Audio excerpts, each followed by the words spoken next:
they've gone 30 games in all competition. Obient Mifa Omoticon can form 30 games and the Yazo. Kabet is a team yako 30 games. Na yen na team ya unse ayakasiye. Ki can Bayern Munich, ki can Man City, ye can Madrid, ye can Barcelona, ye can teams akasiye na mutimi sa adi we say o 30 games no obient Michel. But the reality is that ye kasei team wako 30 games obient Michel no Bayer Leverkusen. In the process and the maniaji in all competition almost 90 goals. All 90 goals no se oba league ni mu a Bayer Leverkusen na consider 14 goals. The best in the league o. Samanfo bie the German Bundesliga league table no. Na ye petit mo the defense ye pa. Wa consider the fewer number of goals Bayer Leverkusen. We consider 14 goals in all competition. So the Europe ka ho na o the German DFB Pokal any all competition ka ho a ena amamo 30 games no. In those 30 games 30 matches no Andy almost 90 goals, an average of 3 goals per game. Solid. It's the only side team ni babe boy. It doesn't matter your pedigree, it doesn't matter your status. And there's all the respect Bayer Leverkusen. Now Bayern Munich dey me so say you best start no Andy obiara so me favorite to win the German Bundesliga. But they have gotten to the point say any game no Andy e was Bayern Munich win you. Me so say any title decider. So how many matches? About 20. Yeah, 20. It's a game new year. Now I'm about 21. Which means I got 30 more matches to play in the German Bundesliga. Se Bayern Munich winia menya so league no waje if it's a Bayer Leverkusen wini na 2 points gap na what be between only Bayern Munich in term or the call 5 and on chireste team efe no Bayer Leverkusen so waje league no bandi se omo anya very careful na game no Bayer Leverkusen ese Bayern Munich na points no stretch from 2 points e 5 points e be dim pa me can say enya impossible but much more difficult for Bayern Munich to win the league after the league, points na 2 ako 5. Okay. It's then Bayern Munich for have no any other choice than to win. Even a draw game from Bayern Munich. So a draw game na 2 points gap na be the same 2 points gap no. But Bayern Munich win here or sign Bayer Leverkusen ho I be leading by 1 point. So only the Bayer Leverkusen 1 point. Now got 30 more games to go there. At least Bayern Munich for the pedigree. Also no present me man so waba at this level menya so betimi akrambo team aware so betimi akrambo no and the pressure Bayer Leverkusen omo crowd there no so omo league na 20 teams 18 to omo crowd that's why because aka 13 matches no say about 34 matches into about 21 na aka 30 more matches near about 34 matches 30 more matches and there are still a lot of points to play for the points in the 1 point difference crana still no league no is not decided yet. So be 1 point gap. Abraka be too much is be Kabaka say yeah, I decided. But after 30 more matches to play for them, yes, so say any game no any title decider. Be 30 matches they said they can. Yeah. Abrante ba kwa menje no minim and then I read the article be almost say it will be a friend Hurricane, the curse of a hurricane.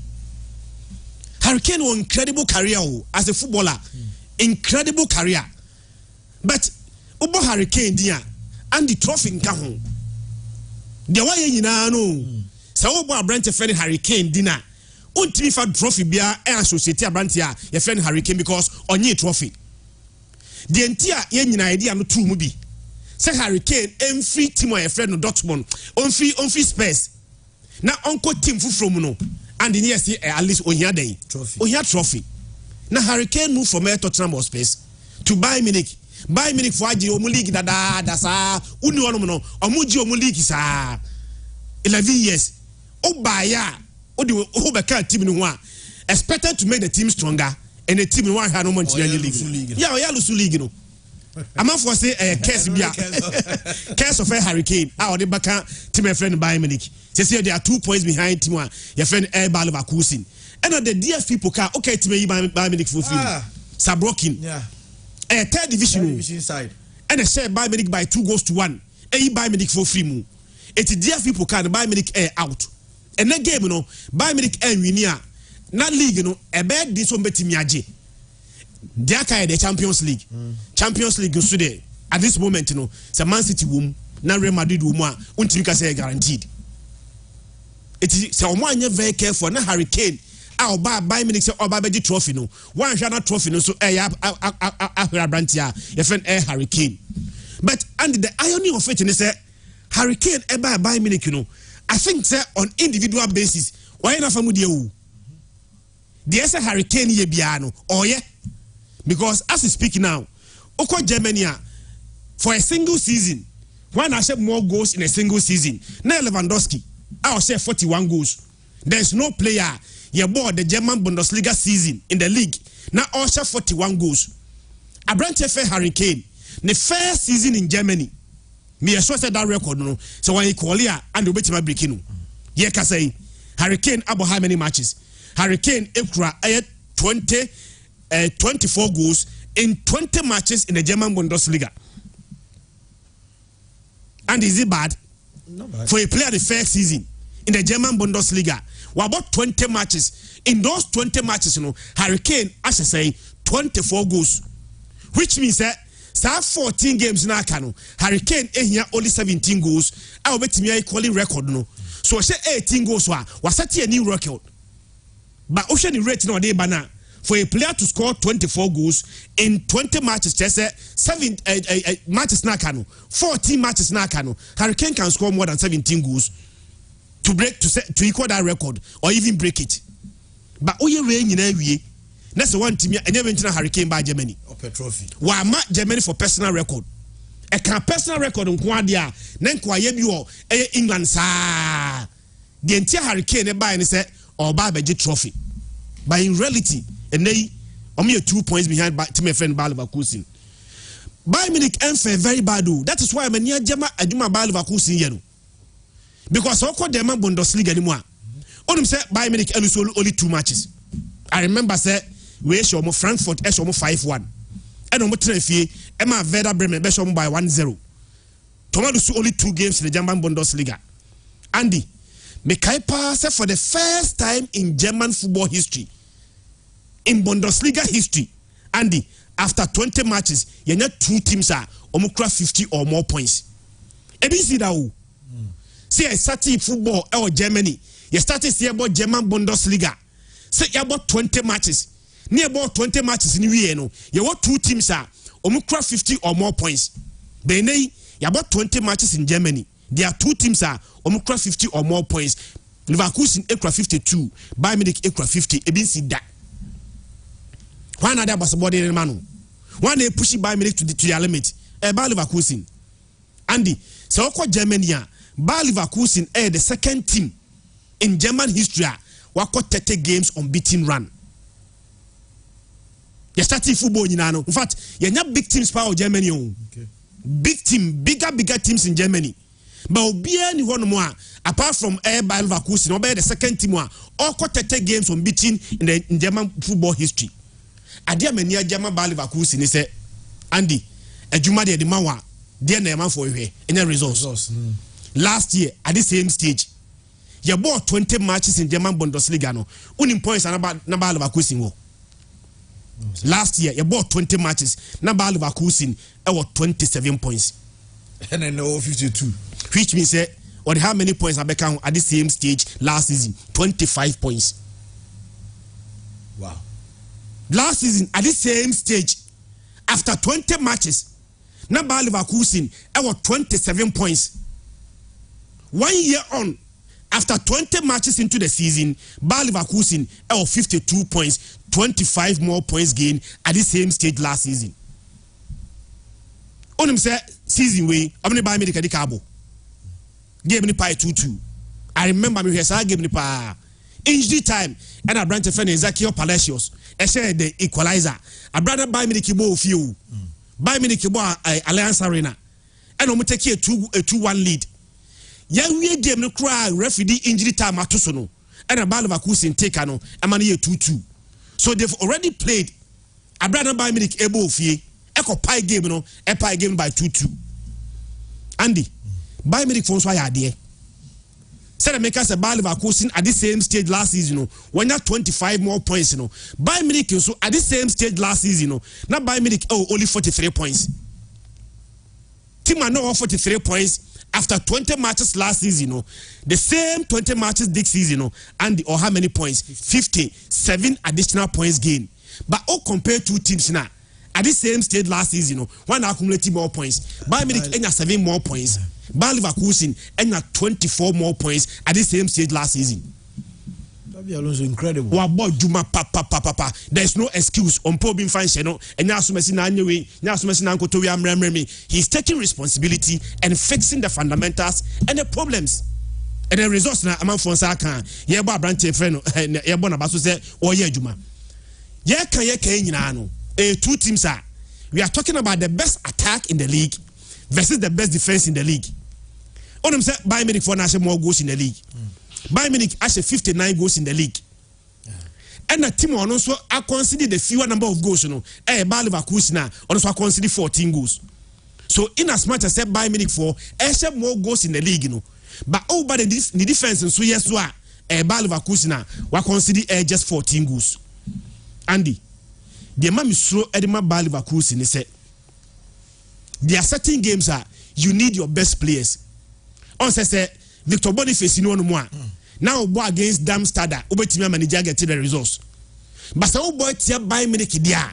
You need your best players best fit for that game. And I mean really me game no seminar no. I realize say Victor Boniface that for the game no. On say this season there one of their best players Victor Boniface because incredible run for Brandt now make us say okra 16 goals in 23 matches okra 7 assists. So until almost our game no be it may work against team friend Bayer Leverkusen. Ezekiel Palacios na or said the equalizer anymore mono and yes one also a doubt. The last 3 games are mbo in no Abrante team amubi. So when you need these players a game one they will need these players to be up and play against 8 man your friend Bayern Munich. So no team amwa who say Leverkusen was 3 back. No about a 2 pivot. 2 pivot no a Palacios no any Granit Xhaka nebo. Tisa Palacios na ntimi amo ene game ne dia. Me sure say wan hwa Robert Andrik. Ene be partner Brantia. Your friend Granit Xhaka abo in front of their back three na omo no. And una ye coach between Patrick Schick and Nathan Teller obo hwan. Because Nathan Teller the last game no brace against Darmstadt. Obo a player na the previous game no omo 2 goals. Na next game no Andy o drop in na me next say I don't want to be in the coach's position because you have to choose between Abrante Fen Nathan Teller and Abrante Fen Patrick Schick. Nathan Teller ebo brace in the last game. Patrick Schick will be so betimi aye. But Abrante abo brace in the last game there and me next also betimi drop in. Sasuna Boja Iglesias and they also on loan from I think say Real Betis. Almost on incredible form for Tima your friend Bayer Leverkusen. And the game no me sure say Bayern Munich for attack is very very dangerous. That is why Leverkusen will need Abrante Fen Victor Boniface because dia Bayern Munich be goals. Dia Bayern Munich be goals. Bayern Munich goals no. So betimi anya results there. You also need to score goals. What I say? So here Bayern Munich attack no ba so na Thomas Muller, Leroy Sané, na Abrante Fen Hurricane, Jamal Musiala mo ba so dia they will get goals. Okay. And I don't think say any game no be barren. In the worst case scenario, I will see a 2-2 drawn game. I'm going for double chance by Munich. Okay. Girona, Real Madrid now. AFCON maybe. Girona, Real Madrid. Andy, we league table no MCCI. Okay. Real Madrid Nedikai. Yeah. Or how many points? 58. Girona Etosuminu. Or how many points? 56. Just as in Germany, the points gap between the first two just 2 points. Yeah. But the difference between Spain and Germany is in Spain there team Kesiano na day lead team Kitwano by 2 points. In Germany a team Kitwano and a lead team Kesiano by 2 points. Andy, adeba kwa menia jama Girona and say another thing, once I Germany Bayern Munich na more goals. But over Spain Girona na more goals. Yeah. Cause Girona has 52 goals. Madrid has 48. Madrid adeba kwa mami nyi Girona ni se ahwe mu team nyi league ni se team kitwa bia ebe ko so a surprise so be league na ya na always they have a best defense. We dey enko amanfo kan say Leicester egi league Leicester defense no mo consider more goals o. Na Leicester defense no team the 1 goal cry team gi e win game. Baoba team e friend no Girona. I think they concede so many goals at M1 course no. Because as we speak now, Girona conceded how many goals? 25. Girona conceded 25. Madrid are conceded 15. Yeah. And that and then they decided the league between the two of them because so the Liga, I think the attack in the year Jumano. It's a defense complementary attack. Real Madrid are very impressive. Yamiano Nukreni. I say Madrid lose 1 game in the league. Yeah. Because Madrid equal 18 wins, 4 draws, and almost 1 pay. The entire mania Jama Girona and they say teams are Cassiana, almost Spain na, and come challenging Real Madrid no. And Casa teams in Kamada League in a view. Because only lead Barcelona by 8 points. Only lead Atletico Madrid by 10 points. It take Atletico Madrid. Any team where friend no, Basa Nkwa dia. At this stage, you know, Madrid Edway League, you know, crank or join Champions League, you know. But team what taking the mantle say, Sebasa this is a munu. Now Atletico Madrid for to air to Papa as well. Me pushing Madrid to the limit, you know, Girona. And I think they've done well so far. Abraham pushing Madrid to the limit. Make us say, Medica can say Madrid lose 1 game per me. Yeah. Girona so lose 1 game per. And it came back in September. So as we speak now, Madrid lose 3-1 to Atletico Madrid. That was back in September. Yeah. And Girona so lose 1 game back in September against Real Madrid. So 2 teams are Obia lose 1 game. Obia last loss in the league, you know, came back in September. And the Ebo League, not 2 teams Asiano. Obia lose 1 game one. And my game no quite appetizing. The papa. But and the caveat and they say almost dada season we. Tamana Girona lose game no. Madrid ne kwati on by 3 goals. Oman tibi crowd. Almost 3-0. Na Girona ebofie. And Madrid got to almost 3-0. But my rain fiscal last season almost Madrid 4-2. So a team was Madrid pain. Last season na omunye title contenders. Last season na top 4 cran Girona entime nwrem no. Omu team share Real Madrid by 4-2. And for such a team was show by 4-2 pen last season no. And omu say was the 3-0 there. Bandi me sure say Madrid under rate to omu a be affect omu. Girona last 4 games draw you. Okay, last weekend omu race Sociedad ko ball 0-0. And I think say omu sign Almeria and so ball 0-0. So the last 4 games, you know, and you are drawn, you know. About and then game we are. I think that the next game is much more difficult. About Bilbao. So 2 games there twice Rignano. Very difficult for Girona.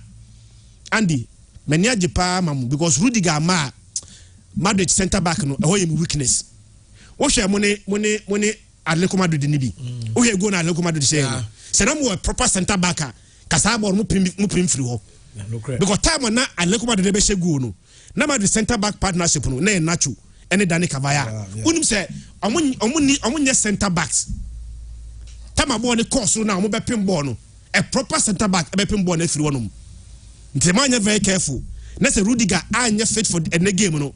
Na ekwe Dani Cavaya ene Nacho not to out of this game. Nti munya say Chuamen.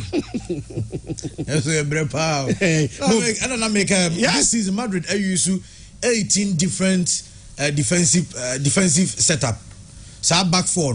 Assistant is 18 times this season. And yes. Worry. Nti imagine say ene move ball against Girona. Now mo center back partnership ni Nacho nka ho. Na Rudiger nso ama. Let us say any Cavaya playing against almost striker no Atem Dobik. And the unse Atem Dobik this season ekura 14 goals 6 assists. 14 goals na Brighton International any 6 assists. You need a proper centre back to defend against him. It, you know, and they say Rudiger eba into this game. Make us a most Messi players no and a game and me sure say Madrid be winning. One of the main reasons is that omo coach is suspended. Tino team in bench. Coach in team in bench no and the almost center back Daryl Blind and she is suspended for today's game. A game and come here and papa also an experienced player and almost central midfielder a bright fan a young girl Herrera no and she is suspended for today's game.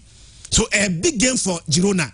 Their coach is suspended, almost center back is suspended, central midfielder is suspended against Real Madrid. Abraham Madrid ebo tell mufie already beating them away there.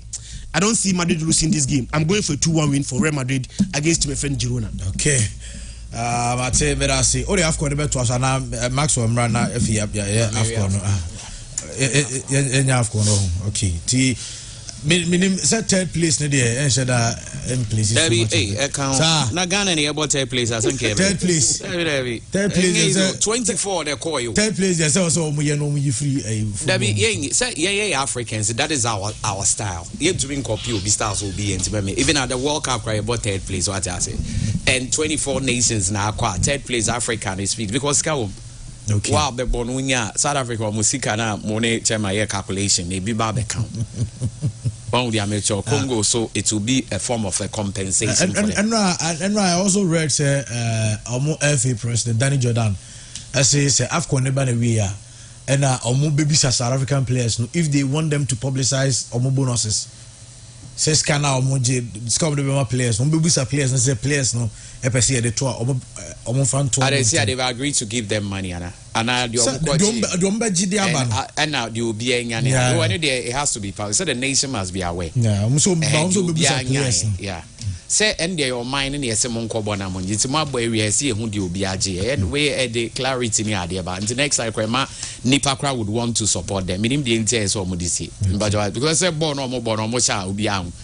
I don't think it should be a problem. Now, Yen shed the third place game. Also, South Africa caught semi-final for the first time in 24 years. Now, surprisingly, Ghana who bomb. It was in the year 2000, Ghana and Nigeria they hosted tournaments Obekaya. And South Africa called semi-final. But that year, Nigeria and South Africa free more semi-final.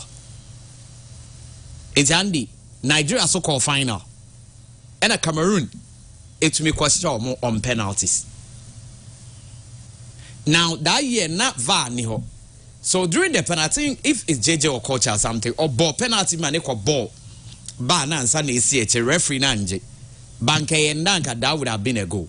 It's in Nigeria for no like omudwa pa ewo Abuja they were it was a Ghana board opening game and omo board the final and a Cameroon eji from onsem.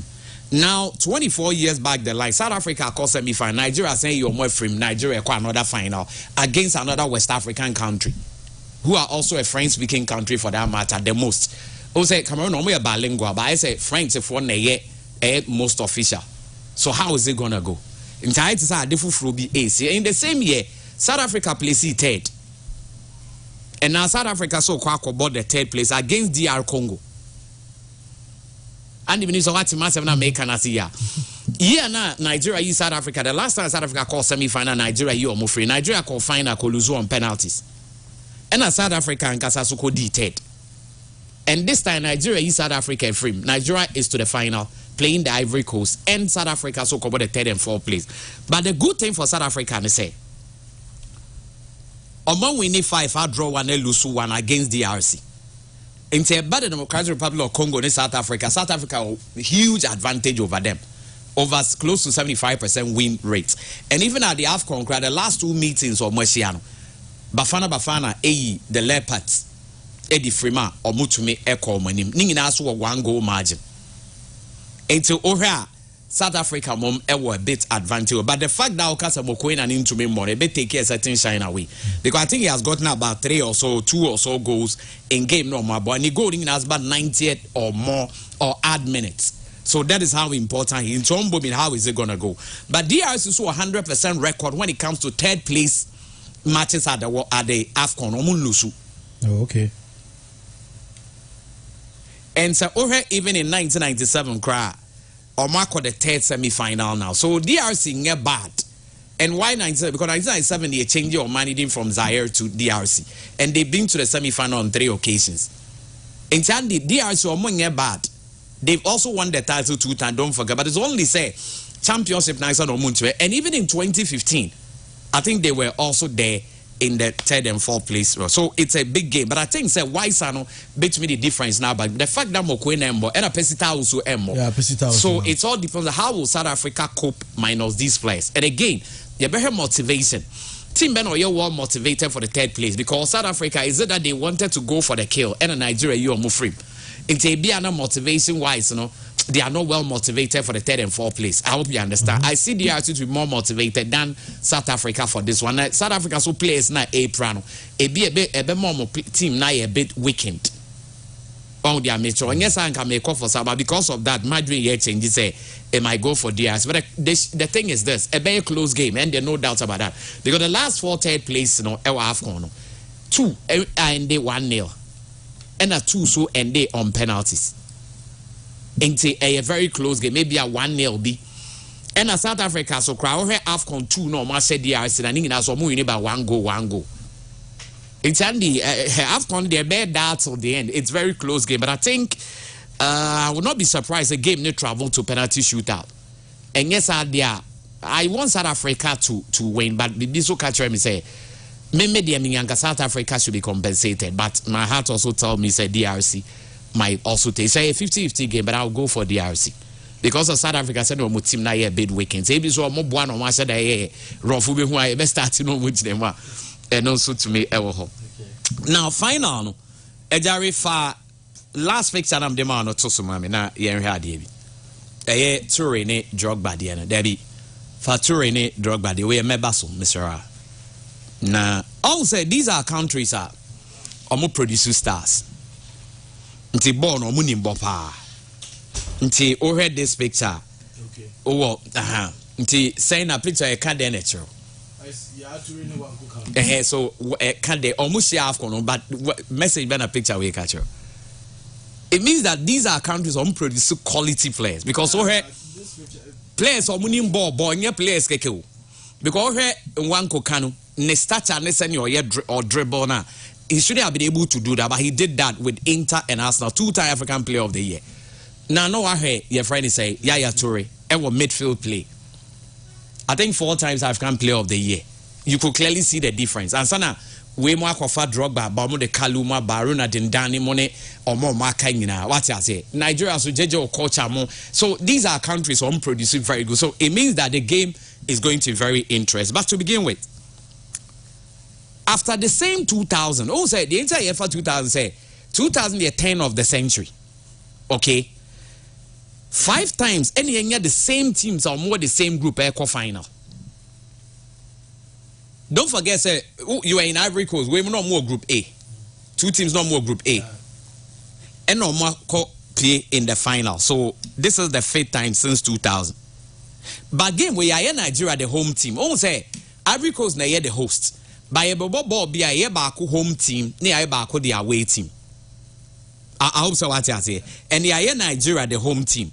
The good thing for Nigeria and say they have what it takes to silence a huge crowd because in the group stage, they won by a goal to nil. And games will be say it's against them, they're able to live out to expect because almost so much quality, so much experience, and players are almost all to do the kill. So that is the good thing.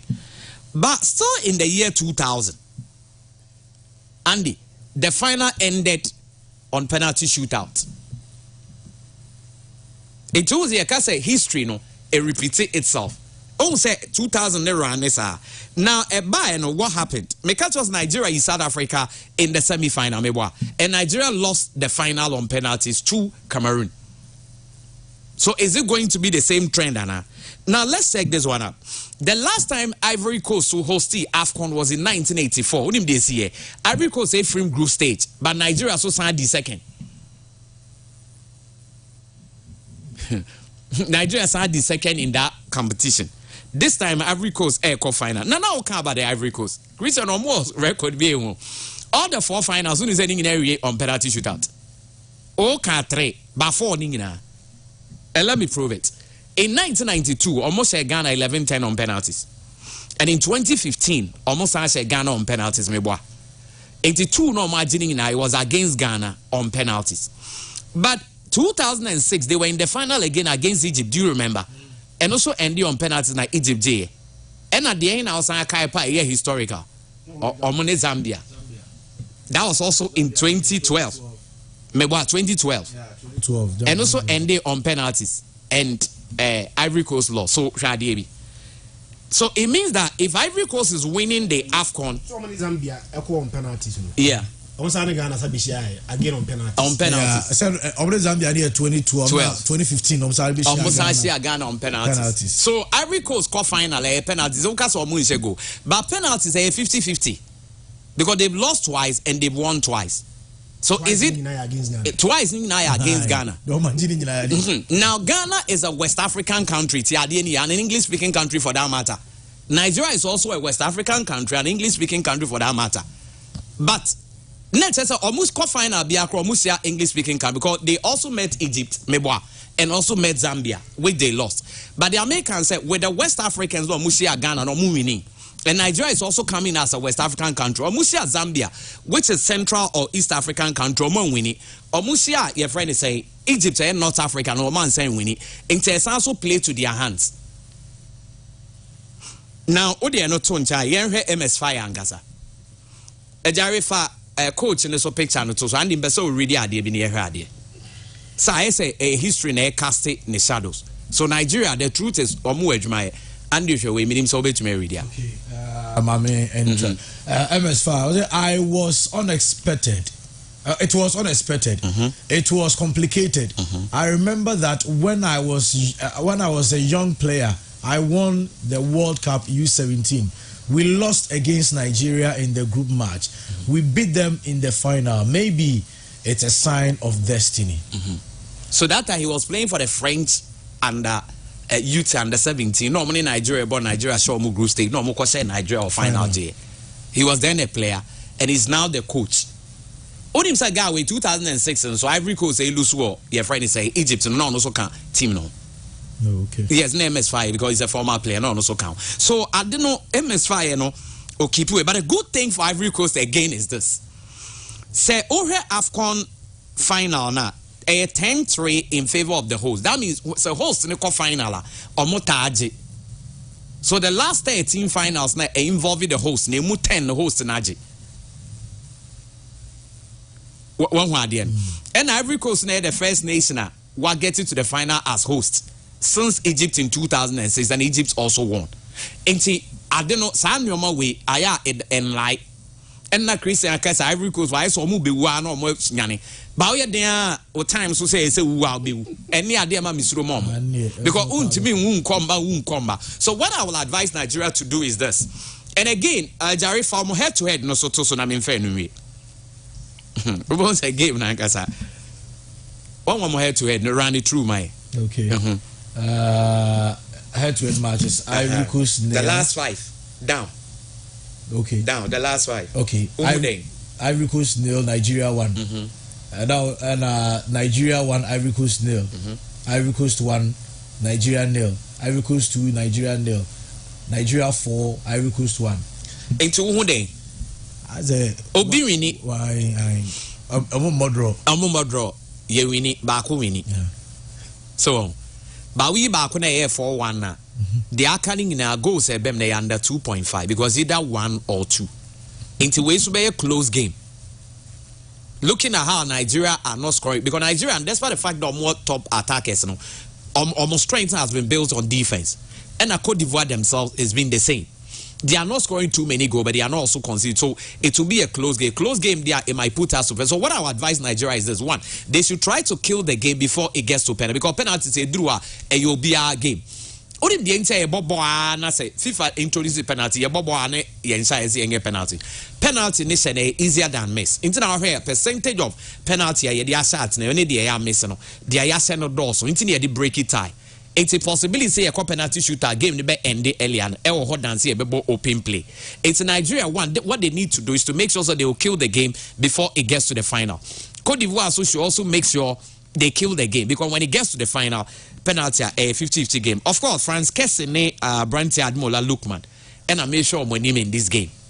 Yes, but see him no bet to me IABBA. That's how it's really gonna go. Now, we say Frank Kessine when it comes he should stand up for them.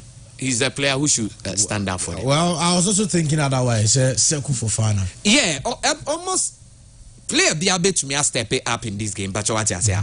But looking at how it plays out, Nigeria say a Lookman because he has the only Obia what gets the goals for them consistently. And now also Kessin so the other game now be move from the bench.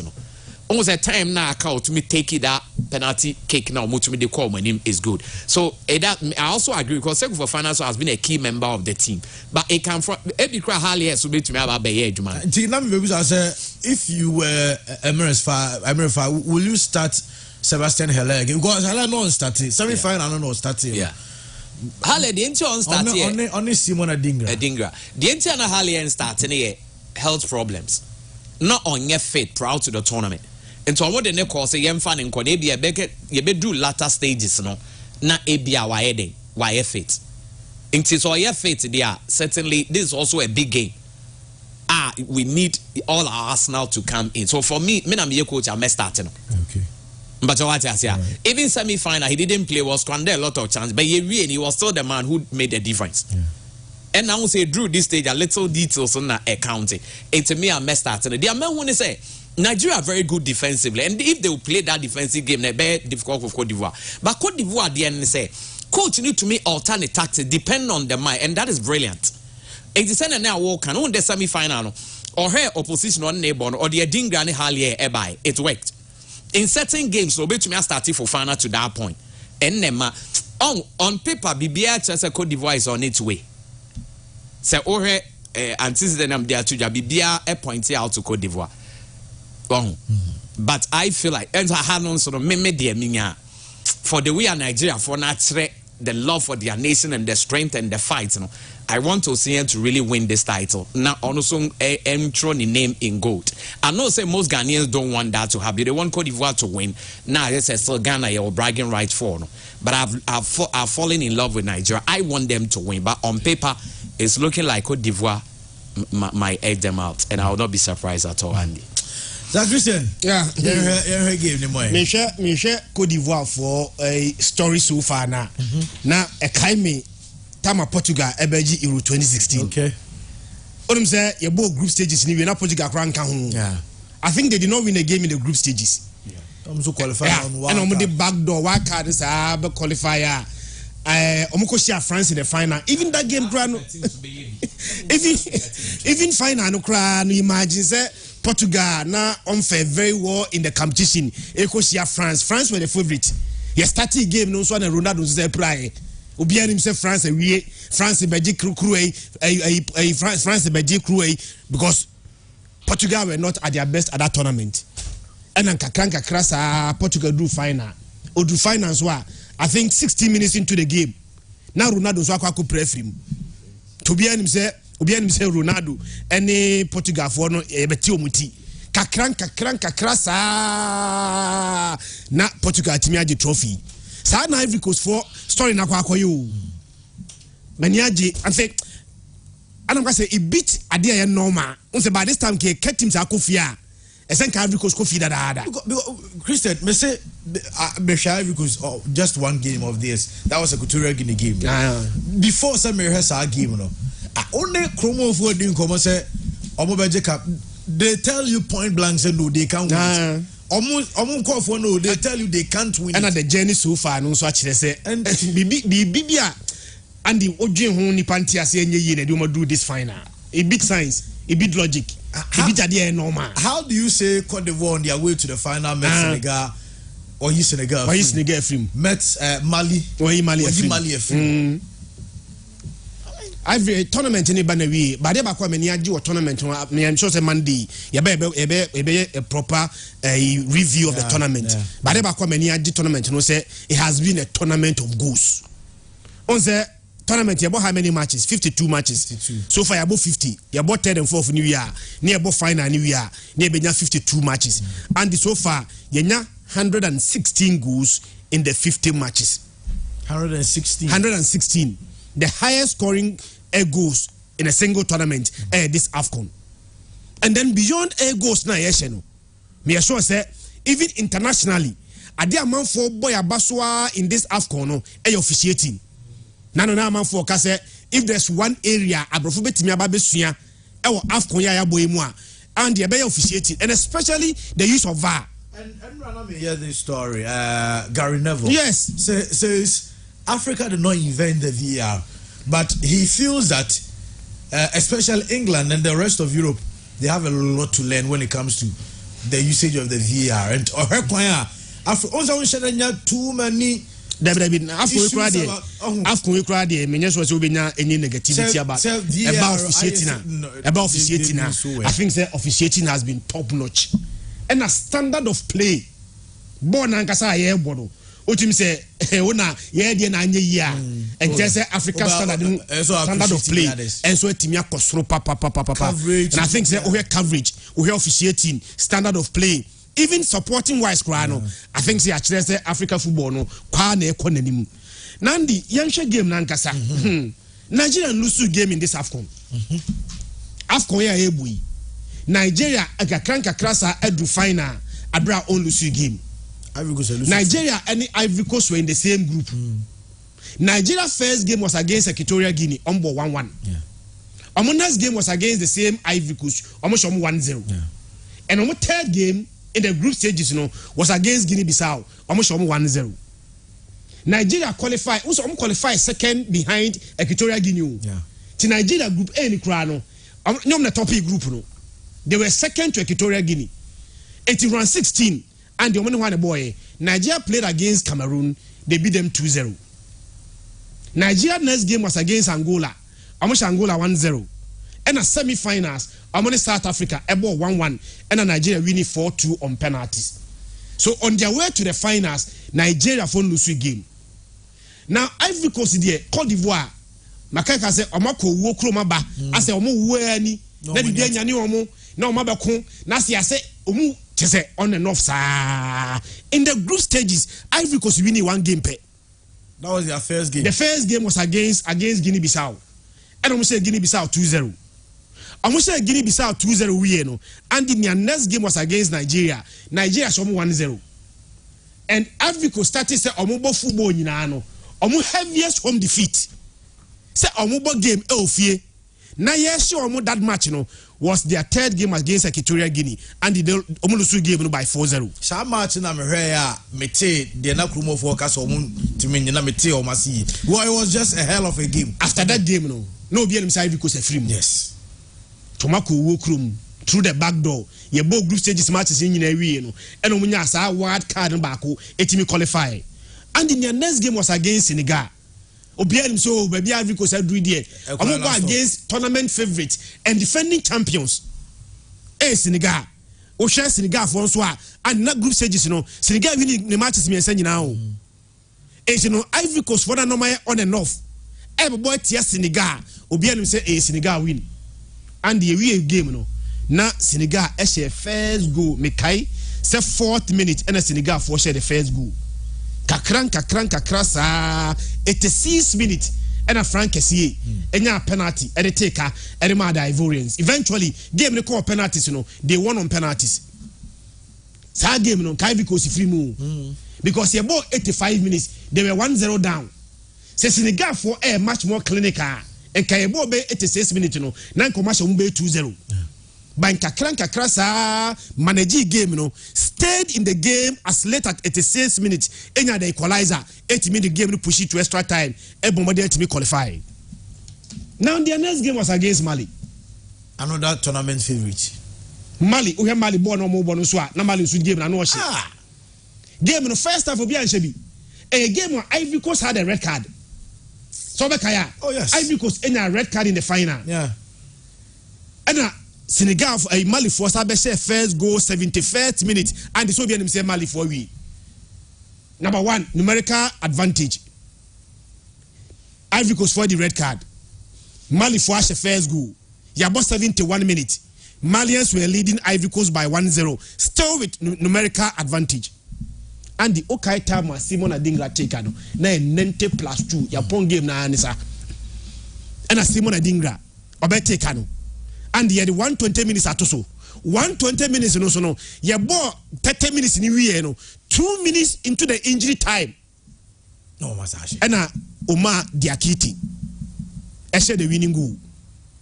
Nti Ivory Coast for their journey so far and up to this point can say Ivory Coast for winning only one game up to this point until say ombo semi final omni DR Congo Sebastian Ale SS go ne dem omo a omotimi winning ye no.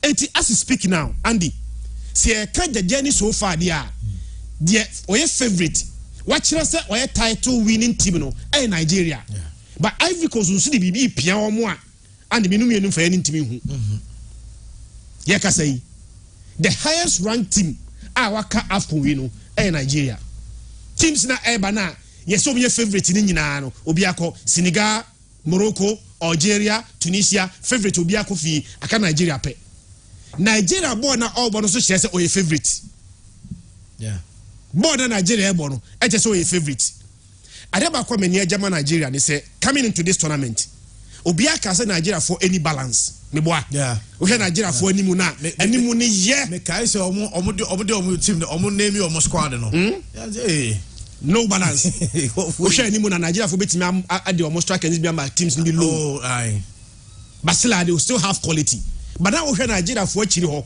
now we hear the obeda goal post ni mu a na gidie ni chiri ho num but Nigeria for anto some bobo South Africa no and the onim said no consider only one goal ako 4 consecutive matches na born to Nigeria net Nigeria first game even goal no consider against South Africa no say a penalty so as we speak now open play Nigeria conceded 1 goal per in open play that was their first game 1-1 against Equatorial Guinea Abrante Fen Ivan Salvador Sago no shetia Nigeria no Ivan Salvador is the only player in open play at the back to Nigeria for net Nigeria for are surprising all of us because Kedim said him for no be miensa on be consider miensa and on be consider me but so far Nigeria for consider only 2 goals back up and through open play. Now, me the many ama Nigeria team no because on say enquire more like a team that obi abeti so. Se say ni padi ni ho no a na team no say go ma betri so. Ye bai obi anim say Abrante Fen Victor Osimhen na be che goals ama Nigeria. E mo idea ma Victor Osimhen wa she 1 goal pe. But Victor Osimhen ense goal kra no Andy ademani agema Victor Osimhen say the attitude and the fighting spirit. And without the ball, the way of fighting for ball, it creates chances, actually the hallmark of a very good player. One she goes a pressure man so, but on she go krana, he try as much as he can. So bet me lay pass and over create assist. Edema Abrante Fen Ademola Lookman mu etimia toatina. And I think say even without scoring, Abrante Fen Victor Osimhen very influential in this Nigerian team. Me kai omoni Angola game no. Say and omo share 1-0. Ademola Lookman goal no. Say Osha build up to go now. Obia unya opportunity to go back and watch how that goal came. Time across near Bebano. Everybody felt bad to Victor Osimhen, but you know what he did? Or draw Angola defenders ninja away, and then and only create space. Lookman time I born about Tohono, a Tohon man, Lookman, it was just a connection and open. Yes, now striker now only a target man. Well, he's very good in the air, born very good at the feet. Tibone Benjina Simon Moses far born. Myself, we all thought cross we was going to look for Victor Osimhen. Me Adama Onshegu Victor Osimhen go a game no defined by goals me boy. But I think he's still very influential even without scoring goals. That is why I'm very happy for him. Say Victor Osimhen and Shegu Krana yenwe game no na who say in sabon game no. There are certain players so mo game here defined by goals. Now I say who the contribution in the game. Osimhen is doing 2 things well as a striker, but striker over 3 things. The first thing is who put the opponent under defense under pressure. And the striker be so pressure opponent defense. No. 2, you assist. It's like you help your teammate to also score. And 3, you score. Ain't he on said and say goals, but he's putting a lot of pressure. It's already game no more. Yes, on the defense. And again, he's also assisting his guys to want to score. I say arrested Banse. Okay, Sako the war guy. Burkina Faso arrested Banse. On time say goals. But obe house a dumo be you when him on the sanet. So Osimhen is doing 2 things right. Aka 1. And the crowd say goals ne but no unfortunately VAR ruling it out. How many goals ne rule it out? 3. So he's had an incredible tournament. And he really also at this stage. So to make J AFCON watch on the in goal. So Osimhen cast on board Nigeria national team be crowd we in Ejuma. And when they at the city and this why he wants to do that. And me heard the way I did Drogba. Eta Ben and I said idol Drogba. Me sure said Drogba wants him to play for Chelsea. And already we are one Kokano so Ben now. He also wants him to go to Arsenal. How I'm only thinking about how, because Cote d'Ivoire for no, yes, they are through there, but I still don't believe them. Yeah, but how they handle game, Cote d'Ivoire game, they are not. You can't believe them, but they make it happen. It beat science, it beat logic. What you say? See, the proper analysis, any proper tournament in the abono. Near two teams now, Nigeria for you over him favorite. It's time for cup no crack. But Ivory Coast for you be beyond the menu. What do you want to say? Other aspect of Nigeria game their physicality. And the Yeka say, a branch of Semi Ajayi, Ola Aina, any Frank Onyeka, about 500 minutes into this AFCON. 500 minutes. We saw players in the Calvin Bassi, their captain Tross Ekong, any a branch of Adimola Lukman, any Musi Simon, about over 400 minutes in this AFCON. But it doesn't show in their game. They are always looking fresh.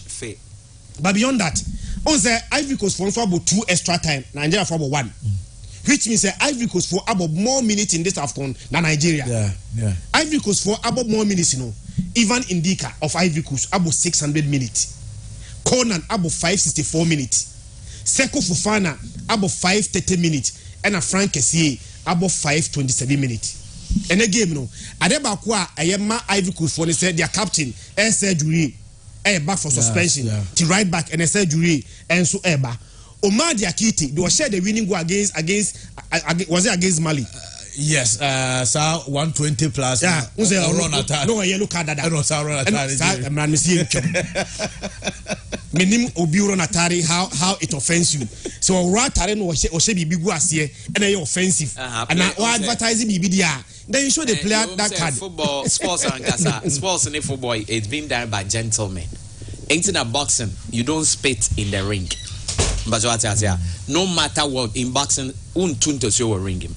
So what we are trying to say is that sports is being played by gentlemen. It's not all attitude being you are shown a card to either exit or be very careful. It's as a gentleman, our public will be here on to yes, a man who is here. Yes, a man.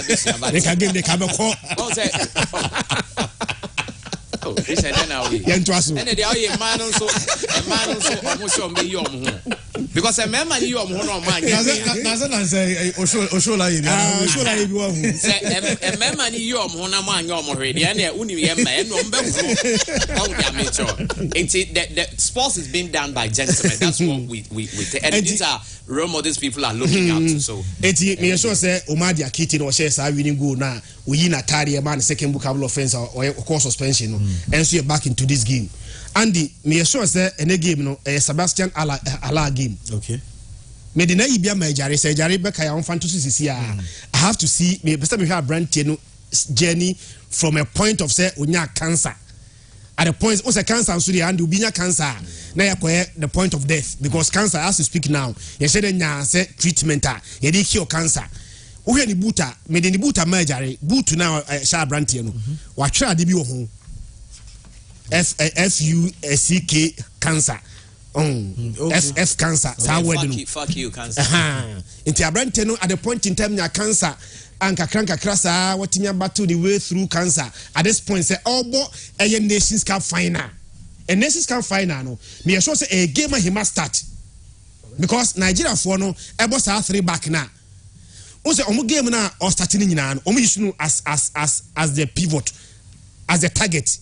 So say Ivory Coast for air code director. Also no osonwa. It will timid edgebon or jibona second ball be at all ma a similar ding grab ball. Tene game no me sure say Nigeria for air code 3 back na Semi Ajayi, Trent Kong, any Calvin Bassi able the 3 back. Na Aina any Abrante Feno or Saisa Sambo able the full back.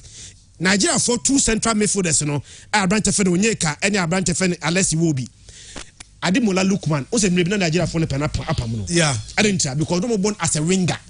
This time around, coach in the air born as 2 players are or behind the main striker. Also, on Musi Simon, any Abrante friend Adimola Lukman as 2 players behind Abrante, your friend Victor Osimhen, and that is why we are seeing the best in him. Nigeria football this way. Nigeria will score goals, but they need to watch Alabante for Sebastian Alla game because at a point in time, no, Ivory Coast for direct long balls. They will sit back. Nigeria for Bobo ni now the Alla no I the target. Ball the bar and the ball retention good. The holding. Osako area ball now. Obetimi no keep ball at all. I'm the second player and say Omramefa. So far in the journey here kasa idie. Ubi Samia. I think say Nigeria for the favorite because they've shown say ball na abon nyina ande. Omna abobo papa. Omna kire say ombetimi win the game within 90 minutes. Omna kire say holding. By Ivory Coast for a host. Ivory Coast for will be a big science, a bit logic. It makes the game predicting the game, very difficult. But if you're asking me, I think Nigeria win. Nigeria win. Wow. Do you see Osimhen getting a goal? He has to. And so Osimhen should go because the game, like I say, what game, not defined by the goal, but influential. Yeah. But a striker there, Andy, you are judged by goals. Abeshe. Untimin can say, oh yeah, African best footballer of the year. Oh yeah, player Napoli for last season. Ebeji League, Una Oji Napoli si umetriso. Ne aba AFCON wa she one goal pe. Unse ono nkasa as individual. Na ninyi si aba AFCON. Na yewi AFCON nyina no wa she one goal pe. He need to add to the tally. And I think say Oshegu na bebo ono nkasa. He need to score. Before I say Abebe, I wanted us to also look at the role of Ahmed Musa.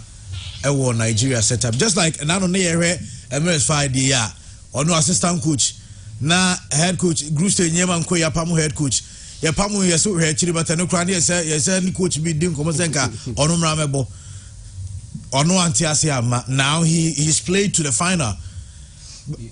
Ahmed Musa me kai say in one of was it will be the interview back because what Ahmed Musa is doing for or more guys no it's too much. Probably we are not seeing on camera.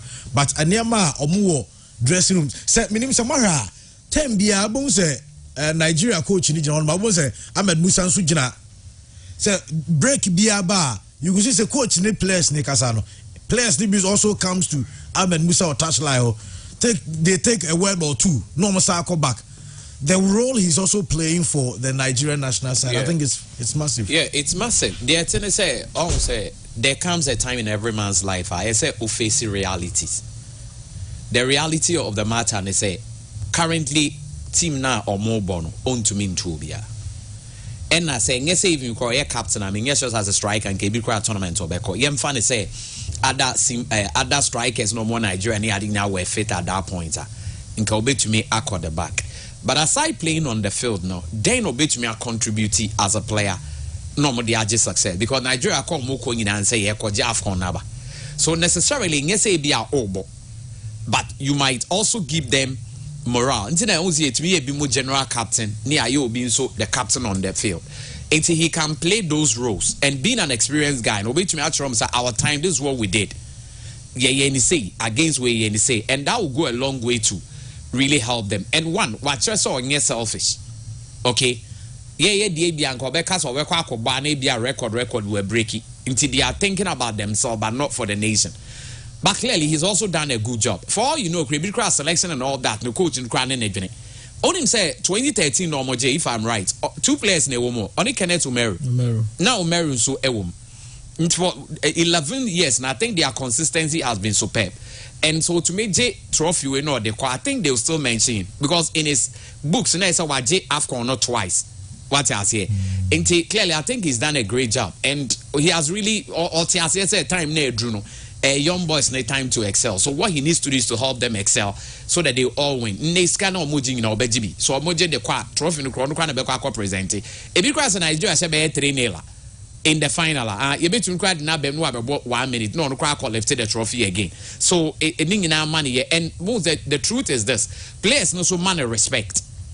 Yeah. Well, the players themselves give him a lot of because he's a winner and they know what it takes to come all out. They the respect for each other and also idea the Nigeria but and maybe Nigeria bond players in the bond the way or more and first in Ghana and yes out.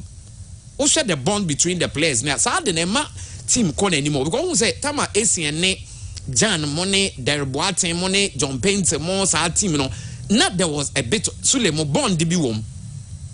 Or one na ma say they know themselves, they speak together, they do things together and all that. And I think that is what is really working. And so for me, he's done very well. I see it to me, Bonabas, who say he's never complained, like, and he's flowing with the guy because clearly it's a can't squad now. Being sure say he has a starting place in there, but he still can play a role. So at the end of the day, call more call.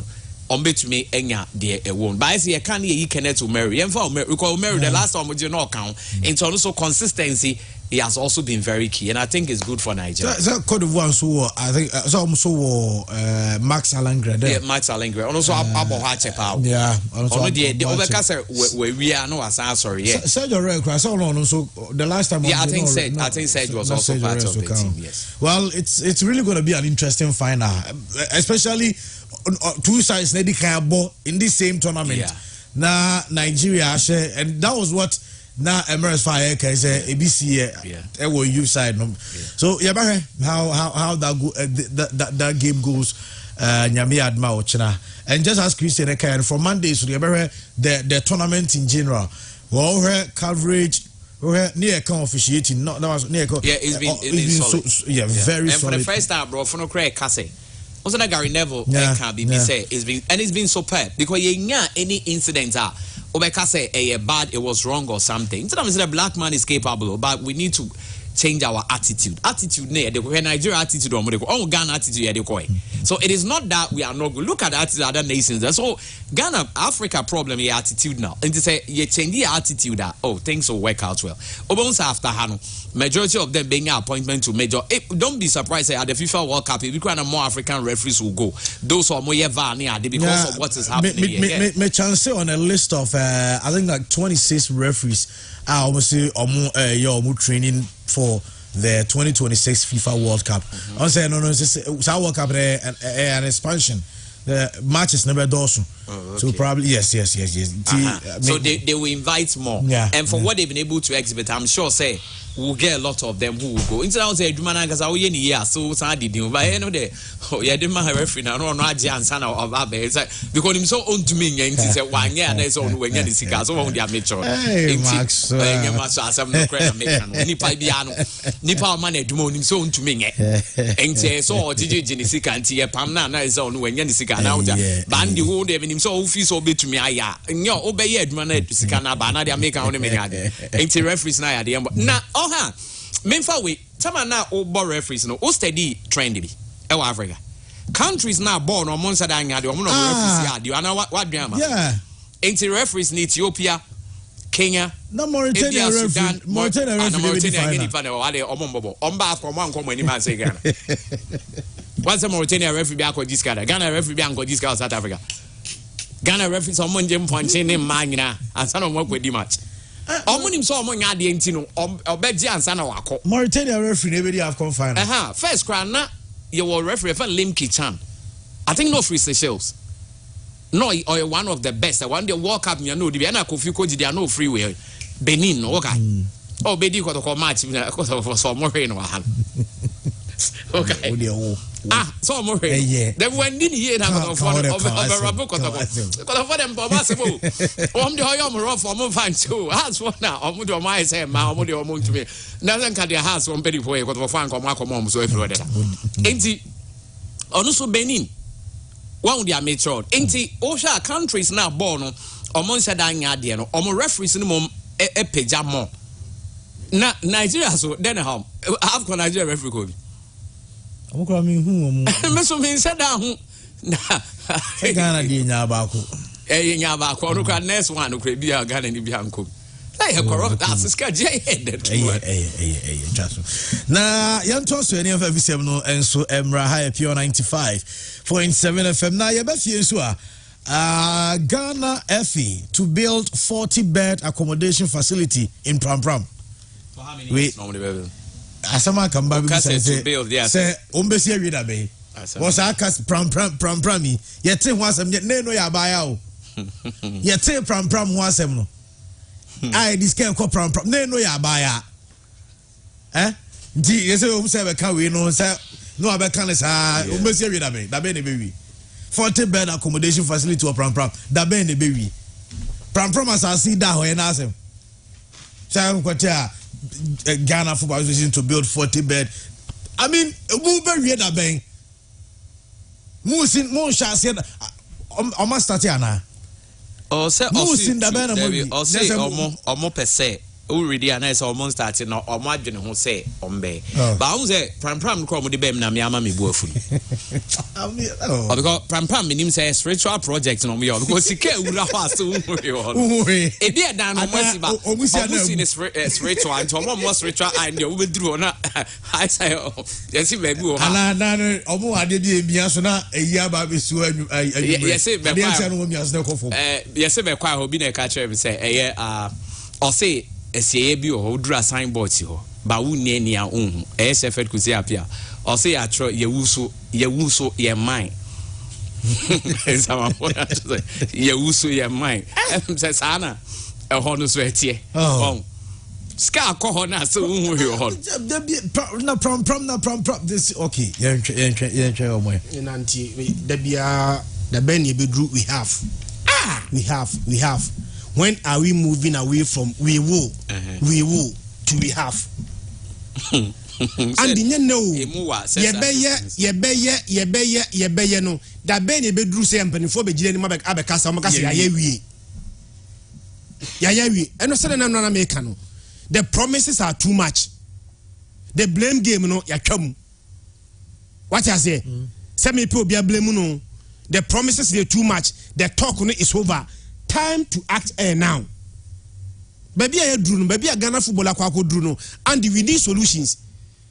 And there be promises. Ketokre kuba into office no. Wako how many years? And 7 years into office ni. Afen na make promises. You are now making promises. Me dey make promise I made you to me try to at least menya biblia megina so I hold you accountable to your words some days to come. But when you are making a promise, at least for time to home. Okay, say obesi that we say we that be. In 4 years, no see we are to build. Obaka say we are in the process of pipeline. Ghana company in 4 pipeline. Diameter over 200 millimeters. Ghana pipeline. Everything is in the pipeline. Everything is in the pipeline. Pipe no paya. There be the pipe. She pipe no muso.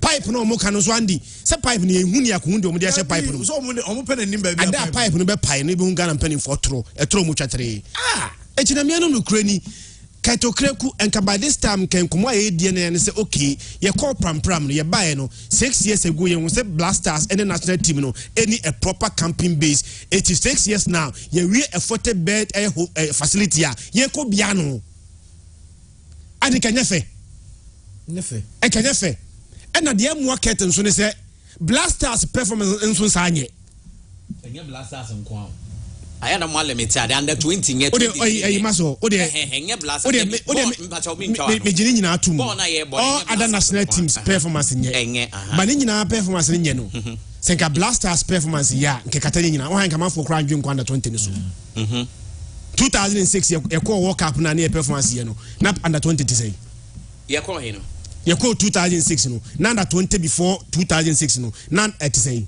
oh na ye kaka you call 2001 for na kwa Argentina na e di wremu but after 2001 no na 20 na first year drop it okay but because Blasters ko ye ko boy him body no one cared about under 20 okay so that's here etiquette okreku ade abako expose you administration say national team performance na enye no amanfo e ka ho asem.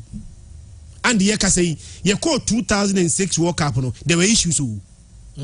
There were issues, but Ebekan was them. I didn't try. Blasters, yeah, 2010, there were other issues. But 2010, you no, Ubia were not interested in the issue because Blasters are quite quiet. It's performance kata issues, no so. Bene under your intimate kata issues no so issues ni ba Ghana for be much interested to be issues no because Blasters na and ka performance betimi kata issues no so no and also nye etino the promises are too many edoso dodo we will no adoso sam radio Ketokreku 6 years 7 years into your office there and ka by this time there nkikutwa homam. Say me buy Blasters no me buy now say national teams oko pram even pram Ghana has Intaku. The Intaku selection. Near Pebble Mamada, Pram is not fit for that purpose. See, I say Bomilo. Yeah. And a Casa Giano. Yeah. Samilo near Boyano. See a selected Asante regional best team from Samiluno. See a Campio Moa. Pram will not be fit for that purpose. Obayadi how many years? Tinkeka say wako tournament wako walk back usikaba wako how many AFCONs miensa na me say FIFA go project sika wako tournament wako walk up CAF sama for development in infrastructure ni nyina ba enti by this time with at least one project bi akach wo wi a yekotwa homam onum say otimi yesade ne nkekotwa homam a e kan issue be nka be fra say ba fom at least ebenya something to celebrate. We are still talking about we will Ghana for penning for politicians every day. We are laying the foundation. Maybe we are the ben yesterday. No. See Jericho Afesu. Let me see. Me Sana Matiasi. See Jericho Afesu. Kika omo ya vubona professional so de omo de na mo answer na yanka time. To yes pram sa. Omo jiland enye no. I think pram it means more time kwan sa no omo jiland no. Be sin ne. You doing it, and I'm saying, be on Musiba, a spiritual setup. Say, be a winning any because Sika would have so made spiritual. Oh, yes, spiritual people. I say, but they be yes, start seeing away from Sika from the beer, Sika from, and so called from, what you beer. Last time, I'm doing some man call on my say, oh, you so cross open, so I saw far back at Marco Pinza. And also the nti unse panimu bia pese o make promise no fa ne ho dia on fa time nto so enti no after 2 years no nye ya okubisa no boka to say me ka say meye me gusu a me plans are underway there be plans things are in pipeline enti ka ketokreku nka pese e hold you accountable properly a waka che say in the next 2 years in the next 3 years and before say o next o time we be boko na wie no na nka wasi sa da na wie then you the time frame to hold you accountable. This way just a big promise. Me funny serious. Read him. Na yen feel na yen to aso na yen call her to focus so me ba cha has omo release na odi atoso ama ya hwese na ma ensu esiete go enra na nya a release from Accra Heart to Folk and club no am making appointments. Maxwell me sure say Christian mago through one almost say omo name me omo appointed managing director I know Mr. Delali Anku Adiama ono omo appointed no as Heart to Folk omo managing director MD awaba omo sanso the new coach enso dey aba omo appointed a new coach eno coach Abubakar Watara also Abubakar Watara. So Heart to Folk and me know say almost the and of course almost sounds to just now say almost 2024 annual general meeting AGM no so this February but almost postponed at the call Nyame Aduma match and so has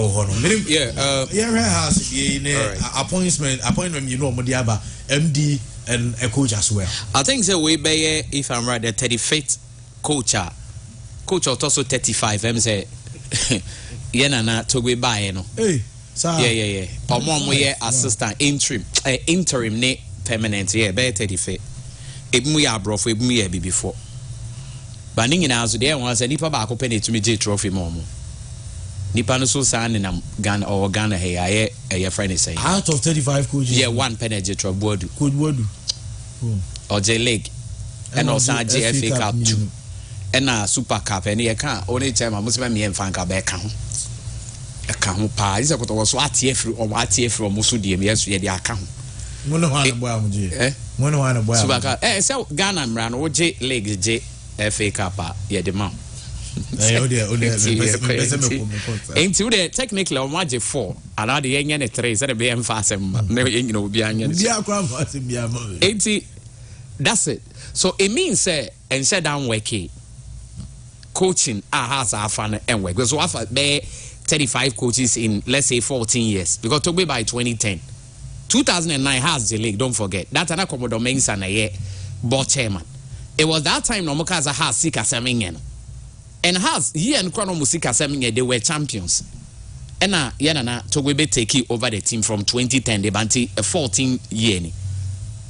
It's a 14 years, no watch 3 trophies. And yet team be our House of Folk 14 years, 3 trophies. Now it says I got Togo handle House of Folk team from time here Tibaya and got trophy on my Jen do 15. Until what he needs to understand so the team now quite because these are teams are built on success. See, I name your Muye team, but it has a heart, no, a trophy winning side to say a big club like all other big clubs. And now say, or more yen to say any ordinary small club where or more idea is not to win a trophy, but it be a mid table. And now say a team be meaning how to describe that team. It be an inferior team and it be an best survivor relegation. Because Liga it's like Osha train there baby the best house will do is to survive relegation. Ain't club near Kessia your characteristics that say we I say Sikenia on your show. Also I am going to bring in this always getting. I Sikenia on to party on your show. Mami Oliver can on no yesu on your prime. Mami mean ship dealer on your no yesu. I don't yesu.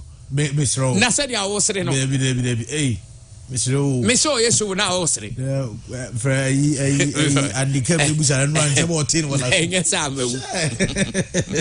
Oh, and see, can you on your show there? Me, Maxwell, me, was a nice cat at the hour. The one they say, Oko, see, can you be frozen, Bram, but Oti. Now, Obena, why are there, Chris, free on go free, and I'm a woman cuckoo. There be all the and number for okay.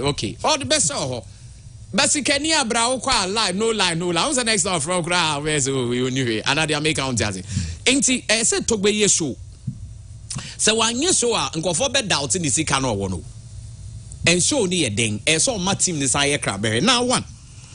I say hearts are some no can not go for be the BB but I won't tell me yepa.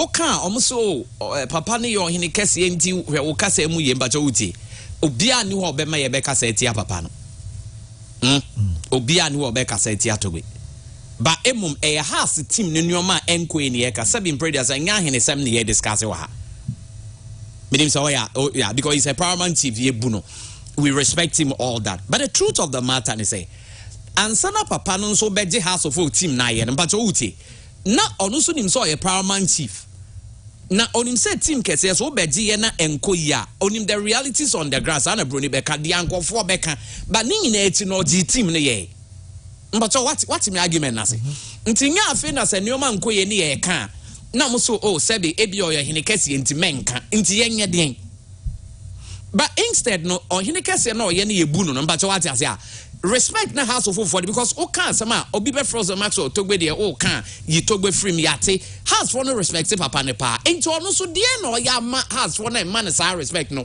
in return then no ya mom that is the question because and the who obi na I respect you so much I mean you say every good boy deserves favor me boy enti what are you also doing for me enti hono link ni ni o say oba ye nuanom kotoko na on say you wrote for nyon na ye team ni directly. The team is for him, but directly nyon na run the team. No but what I say, a different. But oko house of folk dia. Talk be na run the team no. What would the difference no? If Kodoko is not going well, directly you can't blame Otum for directly underline. And no pone still mechanical cray. O bebre na kwose dem a nka so na ye timi de so wotia nkofo no mu ye ne abonte no mo nka be dem mo ka me va so what myself na make because that is the respect and the honor we have for the king mark the same way has in the togbe na eye team na some the American me boa mo nka nche me because about player negotiations on one eye enya approval keke no dem on one any players ni share one on one they agree on the salary and everything just that people make recommendations.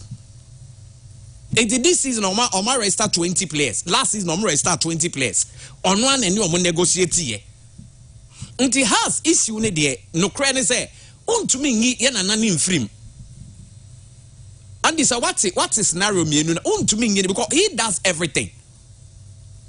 Now, most of the appointments are holding now, so don't And as my make who appointed Papa Edna Abafufri? Your friend is saying MDR Bonidi. What's your friend saying? Mr. Delali Anku. Delali Anku. Who Alaja can be Unimno. This man I heard say he was working with Manchester. The name so come of finance department I think the bisa. It's Alaja can be Unimno. Ebia Mr. So do Taina, Ebia Anukre Ebia. And they talk about Edinaba. Until then, I talk about who you're about him say, obey to me, I hear Juman, and I'm a boy. And so, Banas went to me and hear Jumana. Whom do we blame? We blame to go to way and I didn't buy. And some because I say, Andy, who make it, Chris, who make you recommendations? Say, oh, Ebia Chairman Maxwell or you're good into about offer. Now, me banam misbehavior. When your baby's on a question first. Ayo. And to be a recommend you, make sure that Nipa we are recommending unim ni pardon on yet. Like on yen your mabi. Ena also make us say. Enti obi a recommendation on the bear target to. Into the fact that to win a year all those appointments near there is uncle ye day on your on be blame no. But then we also your hinting to know like ye can ye be who say yasam ne beko on untume nkasa even say nipa mpo nyo he no da de ano a untume nkasa say odi di atene ade a memempe. Wa ahausa wati ase. Now say ohepo be man project na one of the best in the country. And I think it's a house for one cry. And Ghana journalists and say Yankane Bebre. But in reality, that edifice no. Only say edifice only the Ebwa. One, national teams bet me a training or a bejo muska. Blasters the Momuncio. I just saw my status or more yard. And yes, on Bahop, yeah, team ne Gomba, team ne Biana, Blasters the Momuncio. Two, international clubs, this are Ali money are there, Africa. On bet me be soup base. Ning in our befete club Niska. And Sas can bet me the assess squad no. Ain't it future near bright. And if Kotoko crown but Uji almost an answer on my saying, dear Momuncio. Or more back rain your home bet you 3 times. And yes, I almost baby. A house, what did I make? So he's done well. But the problem they say, has a team no subine a team ne dear man nipa diete, nipa hubium. Into among communicated to the House of Folk supporters, once it's your house team no, assessor from team na OG trophies and Abba Academy yetiti players. And it's a house yanji trophy and they should communicate that one. Na supporters nentiase and that's almost all montiase near who be or mujina. But I na team no more yendi obi who the identity of the phobia team right now. And the made be na eja urban. In any case, appointments are why ain't change. But only the India. And yes, I will say ain't you, but they can say MDs they say be braba. And a house who saw more board strikes and near their neighbor, so they don't use CEOs, they use their friends because executive board chairman, I say executive board chairman. It's almost you they said this is not the first house I appointed MD. Obi e buy the credentials near ding in our beto. You be really only 1 year cry. Coach is says but who can't remember me too. Cook man in Nuano, you ever say technical director. On the amateur. Omoye to almost buy and dear near Kofa, Biso, you will be a contel, said the Indian man and far. On no cry, on no swing idea. Nalegon City has stand coach, not now bear houses that say, on the coach he has. No, we need to go to a different level. Ain't the house our far coach, I mean, problem. But our coach, you saw Marco Fred. Phenomenon, hey. T. Uti, oh, mensre. Unim. Okay, video in the last you are. Na Alaja Company, Mr. Viso, the Cote d'Ivoire. I do win on Mokoe. Coach. Na it's a coach in one of you.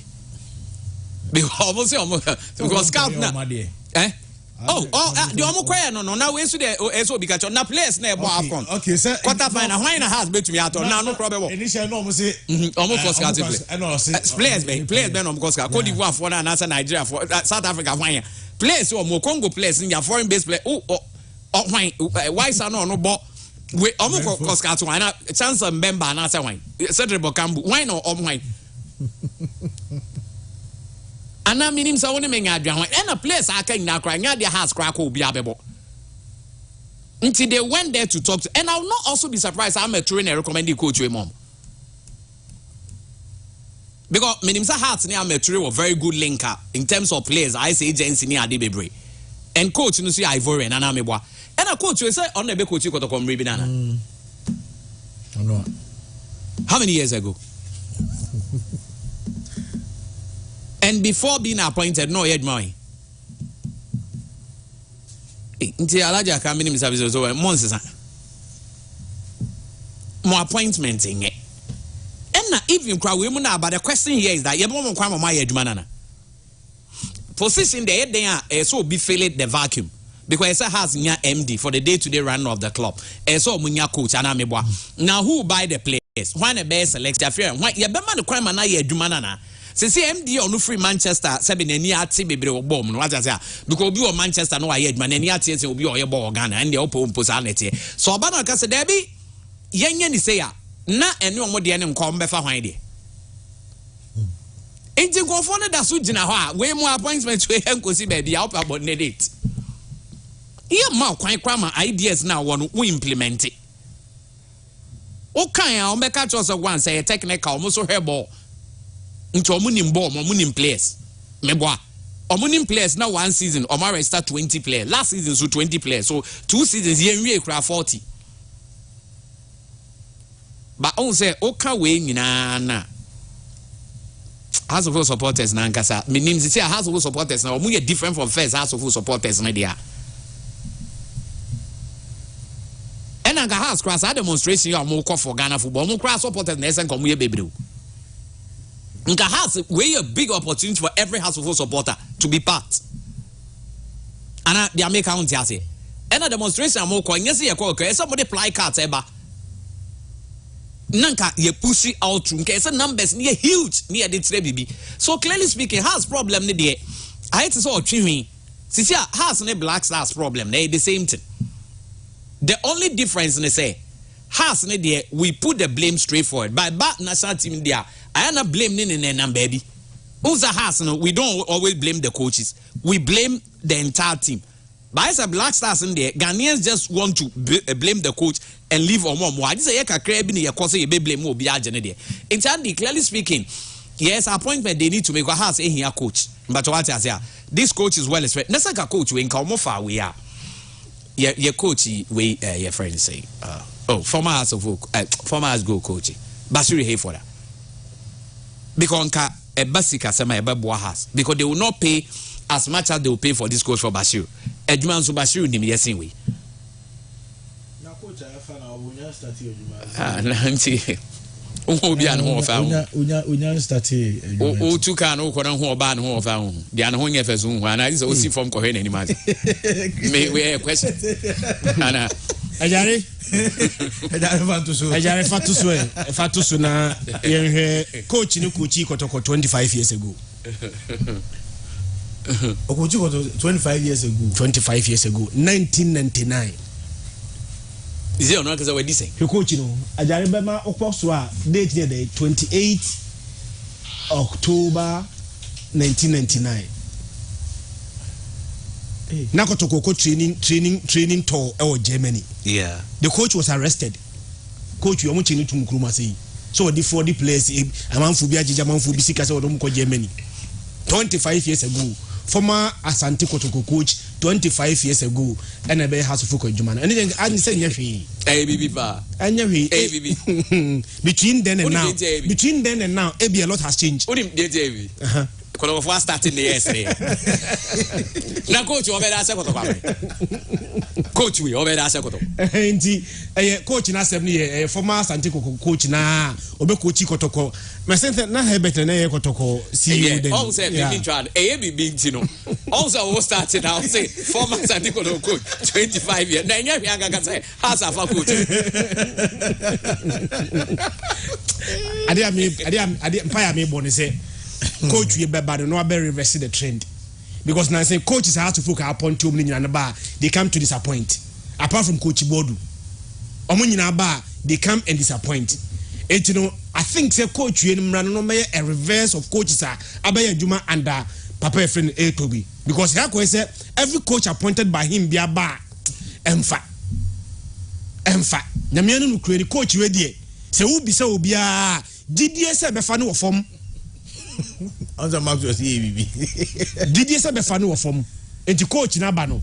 Yamana kwaba. E wiase de andi de bia aka e maso de bia aka. Your action speaks louder than your words. Eti ye ni gidie onimu no.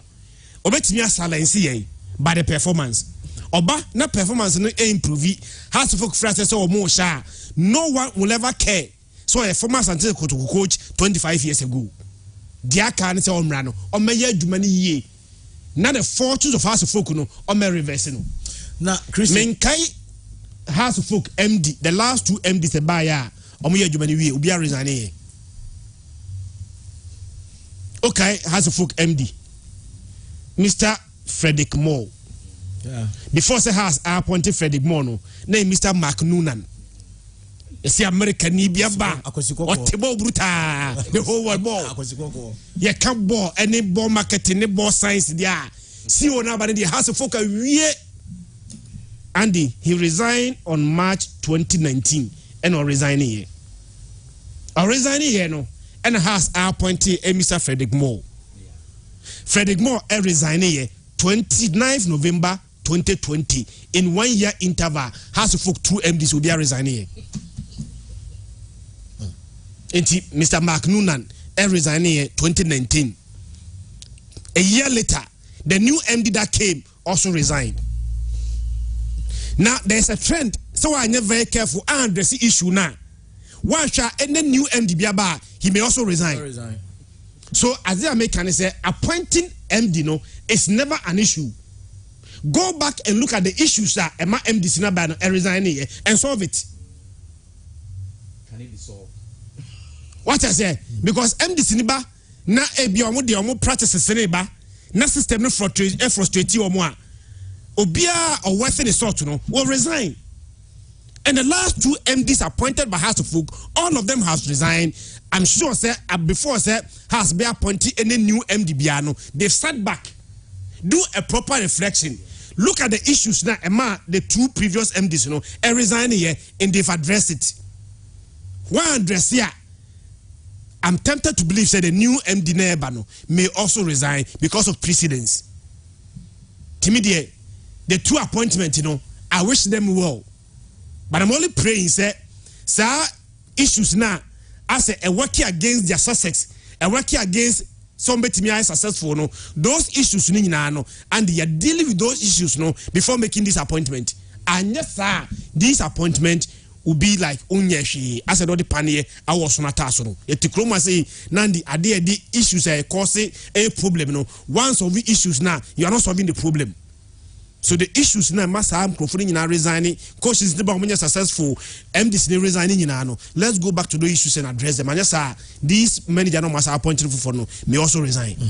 Na yanto so na Kumasi Asante Kotoko so enso ba mefa we Emre. Again him the issue of our branch Asante Kotoko signing no na unveiling na etimi call, so that is Fataus Shafui.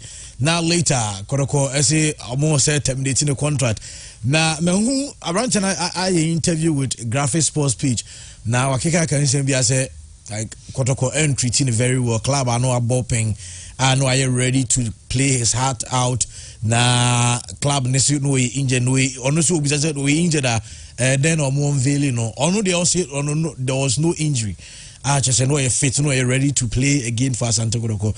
He further explained said the family quite very sad with the how I near my Esikwe because all but no meaning him say Kotoko ne de odo Kotoko ti or say baba me buaku no ama never ko kind. Then unfortunately we drew this was how the issue went about. Fast forward, Solomon Safutela and so on sensing be when the contract termination Solomon Safutela and so actually mukakra the akoso between on the Asante Kotoko company for regards the contract termination. I say coach now abano. I custom and can plans one and nyanya me kwani edos. The only so mu jabi mo kwai. Ebi mu de abufuo e de ko terminate contract. That na me so ma tu kwai akwa aba. Na me nyame nka plans no wan ka me nsa ha me hon konya de emba. Embedu na me so saade a na entrance na yenka na de work contract no no. Say half kwa na mo de be ma me na me nye de. Me nye me nko but e ba sa say na bi eniska bi e de eniska bi e de ma so better fie kwa e bi twa o kan sa ne wan na je say like come person who is but me so me yes and so there because as enters in me so me football and me so me starting the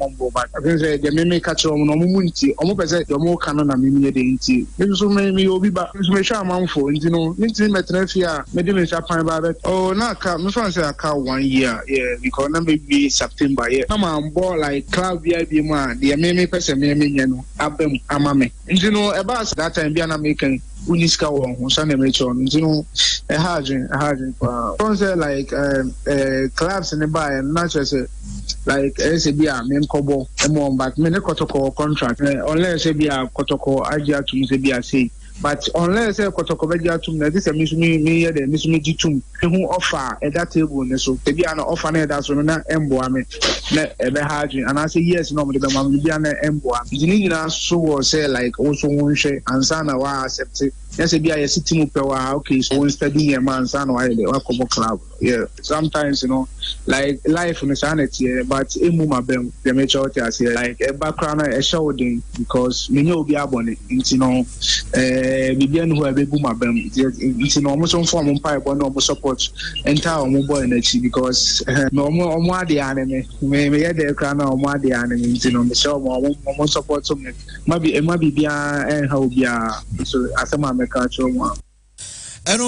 Solomon Safutela and I think there were issues of say double identity being the so Safutela am I munchi mukakra Africa almost makozi samiti ni ama bebe dia odi ni me am de bobo no Solomon Safutela nim hawa almost makozi change me din and it's normal say nipa ni din obi betima hwe no na oyasesa ni din ama no nipa ni din abeto ne so nte normal me ko wi ade bia me ko ya hwe dia am de ba akotoko Solomon Safutela ne dia obi aso ni me Ghana ha Solomon Safutela me nim de bia sa na mo nyina de free. Well, hello, Solomon Safutela, and a day and same way, and so 8 million to get medical swaka, Fatao Shafui, and so Nediano. How to folk to play cornerstones on Monday, just Kisi Park after 11 Wonders test on Sunday, and no, the other information, and Seka, and so 8 me, DA free. Okay. Maxwell. Yes, sir. Fabulous Kumasi Asante Kotoko. There is a problem with Kotoko. And that problem, they are very generational. If they don't break that thing, it will hurt the team for a long time. And I say, Obie Bunenia Guswan is not a good thing. Why am I saying this? Kotoko feel they are the best, which I agree. They always want the best, which is a good thing. But our problem say how to get the best has always eluded them. But what I say? So one, Sekotoko here player or Ghana ha. Christian, they will do everything possible to get that player. It doesn't matter who you are as a player, and that is a good thing. But these same players are more team know with joy, with love near them. So more be free team no more, but consistently they don't go with peace, and the question is why? Because say even Real Madrid and Barcelona players move out peacefully. Yeah. By all these other big teams, players move out. But I say anytime a player is moving out from Kotoko and get peaceful, that the question is why? It is an area they are failing to really solve. Why am I saying this? Also, Ghana and Kasano, your culture also play a role in these things. It is such that, say, you here Wandi, we treat you differently, and they make me what. But you here wa, Christian, I know they also treatment here differently. In Ghana and so we are the type who culture and a boy say, you use me, you refuse me, and you turn around to abuse me. But just what I say, area is a Kotoko ejai because ye koye ni mbacho tiemia. Player be to me free Kotoko, ako be to me ako GDR to an extent that or the link be break Kotoko players crowd might be transferred for Kotoko to get money. Or move ye ball on a bar, they might be at a certain position, but what I say, it be a highest level coaching, they can come and coach the team. They can also open doors for the club. But it's almost often most players when they are leaving, it becomes a problem. Why am I saying this? And Rachel also said, no, and I was monitoring some of our sister stations. And call us ni friend Ritual Lamte. Ya house Mbajoti. Yen ye kebi mama blasters ye foul. Na ya foul blasters ye react. Nana Bomaya also walk. This thing has been consistent. Meanwhile, Mbajoti, some players yanto mo in free other clubs nearby. Yeah. Some players na ye can were they not from other clubs nearby Kotokwana. So if the other clubs so yes I didn't say you almost won't allow more player manemba, we still get the best players and dominate. The SCT and say a could be another institution be even on micro who free no oh yeah there be no be swabem. Nti a could be where there so be boy yet there and maybe so free no be there ebamba so say Cristiano Ronaldo ankwa nka Jude Bellingham obede o Real Madrid. Officer Ronaldo saw that so Real Madrid nka Jude Bellingham obede sadi we. Say Ronaldo and free Manchester ankwa. What's the name of that boy? Nanzani Papa Beka so a Ghana nibi. That striker is here and the former Asante Rashford. Nka olu so bet me abegidini. Barcelona Christ are one best player. We have Barca best player. Eh? Mo fa nwom ho e. Ni bi. Na say team no enye Frankie Dion ana we. It's what I'm trying to say in the say. Lewandowski coin. No. Say Harry Kane abese nanai. Say Kane dinidin. Kane so free or coin. Say Madison so dinidin until say injury by na meboa. Enti the SCT say ball na ye bebo e di obi beko na obi nso aba. It doesn't matter nipa obeko still kotoko beje cap. Ena 2 SCT ade bia say first na player bia da dwene so obebo kotoko nente sa bia mu. Ghana no say na first obi e bo team wo Ghana ha opo obo ha sa na second nente sa bia because mo ye ball no e change ade no no bia opo otu kwan. Inti house ne kotoko ye pe mpo muntie me abeye transit point to travel enye a pointer Christian ye be kan say bia baby a udra officer ha de wadru e bia wo your okay say onya buy me make bo onya Real Madrid ne ade ba onim say oh madru I can settle ne ade still since your house ne kotoko the way omo ye born because one Ghana football ne ye born house ne kotoko dede ne ye stadium ne ye krom ye take decision was right ye nimbi ye wom yes me be ka omfa say ye kra ko ka say opa sa your friend is saying TV right here by has no ko ka so mbeje kese team nke to be ka bo ma bo agusa mo mfa masem free o muntu ben carry but okọ man dia ye bo ankasa big teams no de o mbe kan na eden eseki anasema make am ebo and we need to understand say kotoko no endru that level na you betumi keep it up play that is the reality. Because the truth is this, say, sorry, sorry Sunday, I mean, who didn't come to me. Say, ban a bokotoko. Maybe a man by 5,000 Ghana cedis a month. But what I say, now, Obano, the football age 26 years, Europe and Kasa called their bedding. Now, say, team be Libya say a month, Robert man is $7,000. Chris says $7,000, you say. Let's say, bear 90,000, 90,000 the emphasis around 90,000 or the 80,000 that's 800 million bosome but obako to your man 5,000 50 million nasa Libya team so be man 800 million pacho na ye wa ba wunua mbato what asa ubusu ni a mbato ti dia me de obeye den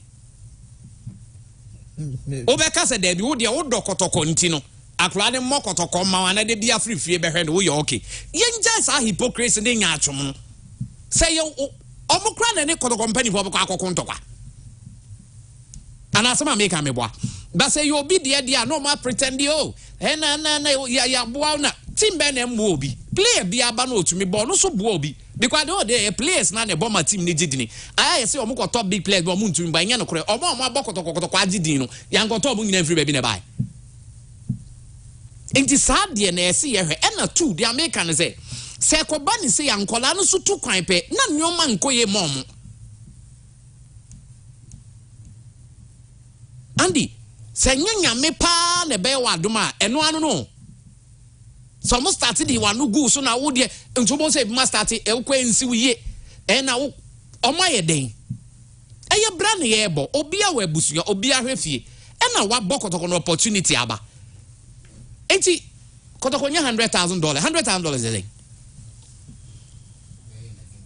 11 to 12 billion mba to asia Ghana talent in here enti yemfa ya to lamte ni enya 12 billion yen yekuta 2 billion yenya player onimbo Ghana hapa ana yenya player bu Africa ha onimbo betumi atua 3 billion ye betumi apeki 2 ana 3 omo strong team ne sele enko nani enti e was say ye tin nyoma biase because Andy ukra na obobo una koto okra ufie ne ye tin no na we ba ohibre nya kro ye team manager na sa deal ne ba obeka che na nasa na mane nko anasema make am boa because nkola ne bobra wo hwe Ghana ex players no mantumentu kwan na 7 traders be brother ne junkies Andy bebre wa sa odi omo ba sa oni omo ye internal hwe omo bra boma na wani atete is that what we want for our youth sam ye pepo ye nkola ne da atiana Nenim sa ball na omo bon so e yete say Andy wo nso wako school asua de a oti radio ye tiana. It is say Andy wo ho say deal bi ba na office e be boa what do you do? Oh yes. I cry. There be Andy the media obe catch him. Christian so one kan throw bi akra. Yes. Obe kwa kwaje cast no. Ghana ye team ba cho tia. Hwe airport the way ankofo dwane kwa adentia. Obi e pe baby ni ti afa. Enti mesre has ne kotokofo no mesre omo pa omo nti ade ni ye team na nkasa sa first has ne kotoko level nye ho ne ye wo city e no sisi e ye ntumi ntua kotoko ntumi ntua $5,000 in my player ana ye betumi ntua 5,000 enti until say ye be call level I betumi ntua $5,000 $6,000 $8,000 no on be fa ye team ye players ah ade na European teams the African players academy no one befa could do say ebi o motua no motua be 1 million 2 million no aton 25 because wages no ntumi ntua o man mu so ayeti o mba o foreigner Black Stars so kwa obeka kwotena stance anasema make am ebo enti say me person me develop my career what do I do and listen to this Lamptey is 26 years and Bom no be 26 a wanyini o what is a country do o ha udi 30 e ma mobo Algeria say would over 30 a we foreign player on mobile. And na yen na ye bob brasi e pesca mbacho what ya sika ne say papa dia ye ni baby a opa ho ne ye ana me pacho untumi nka say Libya ska dia mempe na mepe ebia Europe then na say o destiny kwa be ko Europe and na players ni bebre wa na America on bobo Europe o man yeska on African continent o man yeska bank of onim especially omo ko Eastern Europe ni ade no Africa bebre tua more no be Africa no do 20,000 a month Eastern Europe ya ma kwa do 5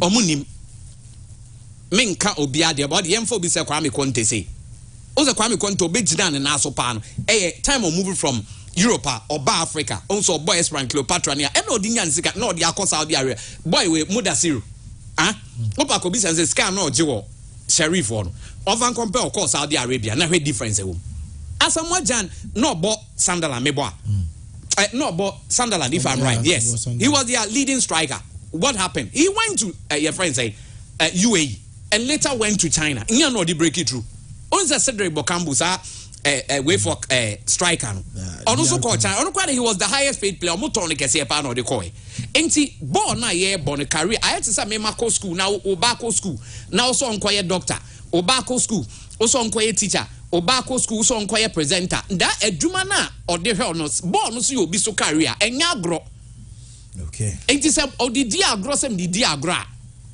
ebe ha na busu ya ha de daachi enti what we need to do is this ye ni omunsna ni em bi so yenso ye behia na mom say ni ye de be ma etise player so obekwa we should bless them because talent mo ba me ho a metuma yi players ni bebre di amamo Ghana se obi na nya chance ma nti wo person ka che Ghana omo munim bob omo ane omo bo premier na then omo ko omo so omo ba bedi di no omo free na eba and in so what ase na mega because oko even a Brightoner omo sell most of their key players are they still not playing and other players no munya no omo di free na eba it's a mesre because nya say bedru baby no se kotoko toaso ayesa ekoba se big player bi pie Ghana na opese oba obehwe dia ekoso obe se membo and it is not good enti mesre omo okay but what you say and players no so no ya abotre me Safiu de no maka che Safiu o tie me a minim dia meka nge bibia na meka oni omo solve na amicably but also what they are making on solving it peacefully because of his career na onko mema nko for that and so if I no kwa no enye maybe they are near 25,000 they say ngiska and no kwa 25,000 near the second your friend saying pro rata no say o first year o ja second year no ti wo bo wie dia no waje but so obe onko ho be yo ko jusika ko yese ya me pacho it is Ghana that we are in terms of na kotoko for ye kotoko to me guys are there now you see what I'm telling you.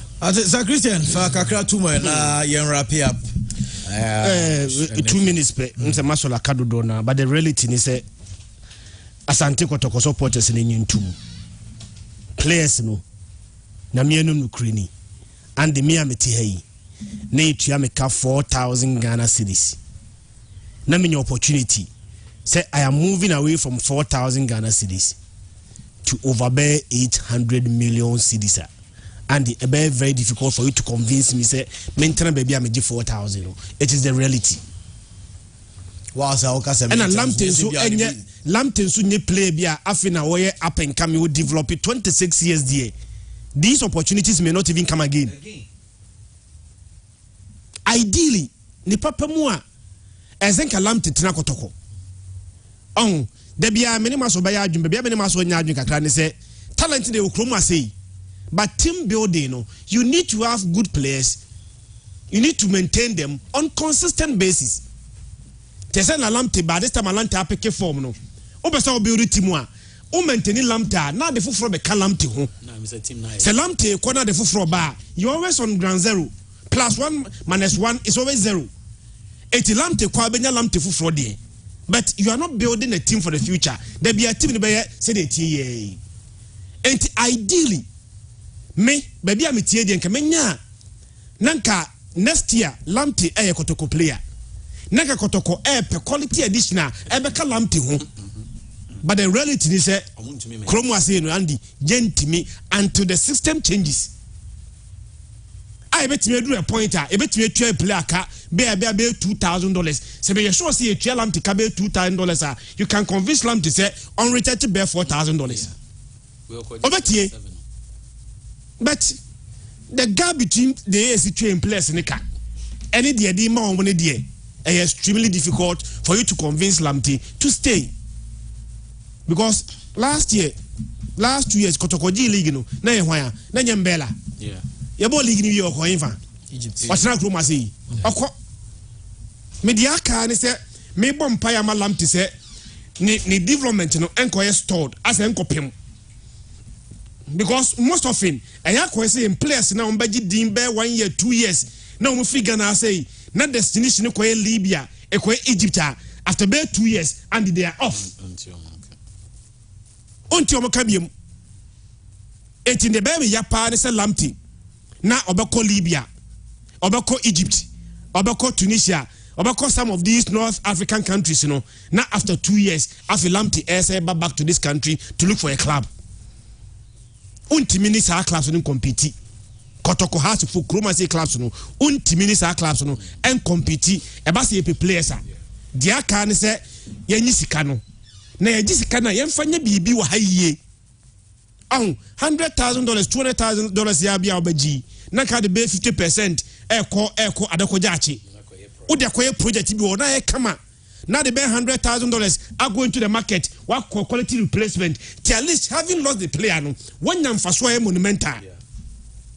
But about $200,000 after 2 years now, my acquire manson. Who traces can crown with this can and going forward, a bass own team compete and retain his players now. Ujisicana fire BB match club in yam fasum friso.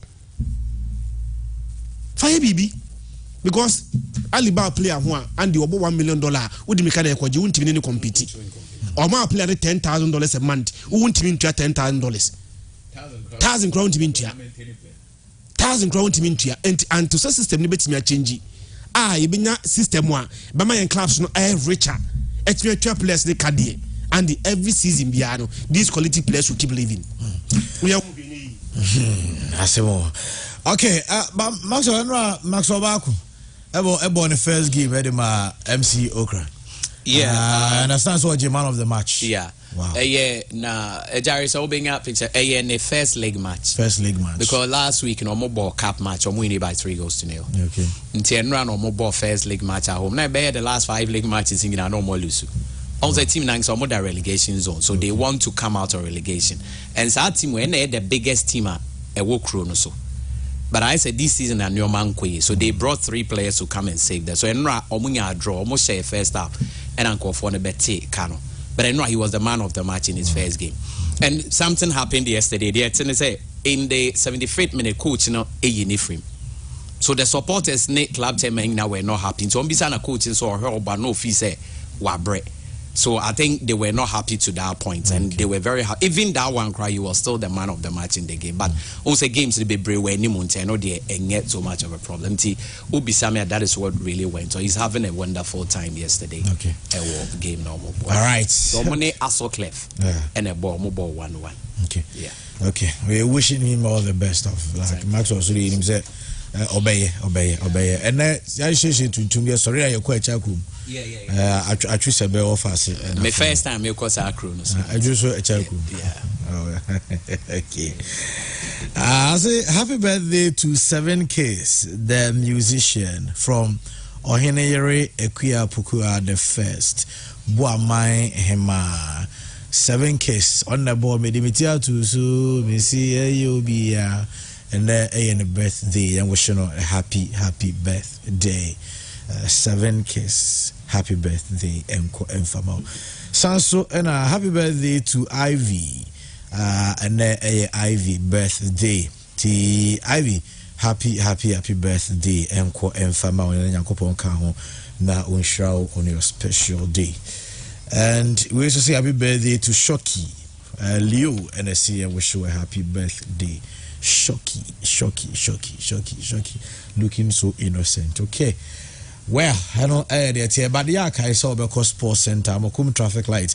Na JC's no open club, JC's national team, JC's you know qua was Sabeka quality ones to be no Janafi. Perfect printer was behind TV3 and Akuma FM1. He's too slab when Chema printing no we and come up. Well, who's a fee frame?